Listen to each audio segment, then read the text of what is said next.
મિત્રો, Ahmedabad municipal corporation અને શહેર પોલીસ દ્વારા વિક્રમી કાર્યવાહી કરીને 2 દિવસમાં ચંડોળા તળાવ વિસ્તારમાંથી 4000 જેટલા ગેરકાયદે દબાણોને દૂર કરવામાં આવ્યા. આમાં કાચા પાકા મકાનો અને ઝૂંપડાનો સમાવેશ થાય છે તથા કોમર્શિયલ પ્રકારના પણ બાંધકામોનો સમાવેશ થાય છે. મ્યુનિસિપલ કોર્પોરેશનની આજે પ્રેસ રિલીઝ આવી છે, જેમાં વિધિવત રીતે તેણે જણાવ્યું છે કે રહેણાંક કોમર્શિયલ પ્રકારના બાંધકામોમાં આશરે 4000 કાચા પાકા મકાનો, ઝૂંપડા, આશરે 1000 જેટલા પાકા અને 3000 જેટલા કાચા દબાણો દૂર કરવામાં આવ્યા છે. અને 2 દિવસમાં અંદાજે 1.5 લાખ ચોરસ મીટર જેટલી સરકારી જમીન ખુલ્લી કરાવવામાં આવી છે અને પુનઃપ્રાપ્તિ સરકારને થઈ છે દબાણો હટાવ્યા બાદ. સવાલ એ છે કે હવે શું? હવે આ જમીનમાં ફરીથી દબાણો થઈ જશે કે કેમ? આ જમીનની હવે સિક્યોરિટી કેવી રીતે રાખવામાં આવશે કે તેમાં ફરીથી દબાણો ન ઘૂસી જાય, ફરીથી અસામાજિક તત્વો બાંગ્લાદેશીઓ ન ઘૂસી જાય?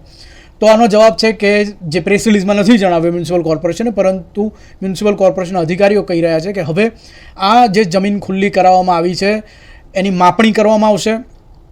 વિધિવત રીતે એની માપણી કરી અને રહ્યા દબાણો પણ દૂર કરાશે જો માપણીમાં જણાશે કે હજી પણ દબાણો તેની માપમાં આવે છે, તેની પેરીફરીમાં આવે છે. અને ત્યાર પછી ત્યાં ઊંચી દિવાલ બનાવવામાં આવશે, ઝાંપો હશે, દિવાલ હશે અને ત્યાં સિક્યોરિટી ગાર્ડ્સ પણ મૂકવામાં આવશે. ઉલ્લેખનીય છે કે ચંડોળા તળાવ પહેલાં રાજ્ય સરકાર પાસે હતું અને કેટલાક વર્ષો પહેલાં રાજ્ય સરકારે તેનું બ્યુટિફિકેશન, રીડેવલપમેન્ટ કરવા માટે તે મ્યુનિસિપલ કોર્પોરેશને હસ્તાંતરિત કર્યું હતું. એટલે પાછલા ઘણા વર્ષોથી ચંડોળા તળાવ મ્યુનિસિપલ કોર્પોરેશન પાસે છે, પરંતુ મ્યુનિસિપલ કોર્પોરેશને સમહાઉ આંખ આડા કાન કર્યા, ડેરિંગ ના કરી, ઘૂસ્યું નહીં અંદર અને ત્યાં બિલકુલ દબાણો થતા ગયા.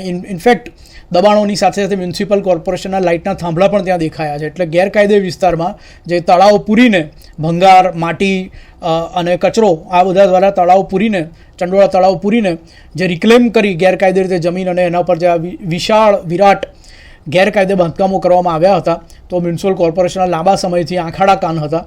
અને હવે જ્યારે આ અભિયાન થયું છે તો તે પણ વિઝિબલી લાગે છે કે પોલીસની વિલિંગનેસથી થયું છે, નોટ બિકોઝ ઓફ કે મ્યુનિસિપલ કોર્પોરેશન નિંદ્રામાંથી જાગ્યું.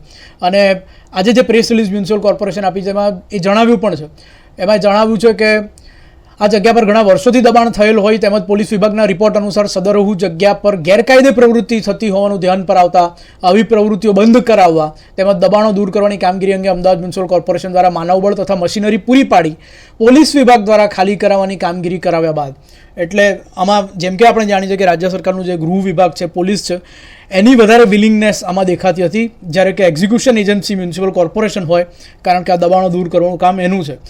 પરંતુ એની હવે આ દબાણો દૂર થયા છે. એક વિક્રમી અભિયાનના અંતે 2 દિવસમાં દૂર થયા છે. આપણને ખબર નથી હજી પણ આ દબાણ દૂર આગળ બીજા કરવા પડે આ વિસ્તારમાંથી.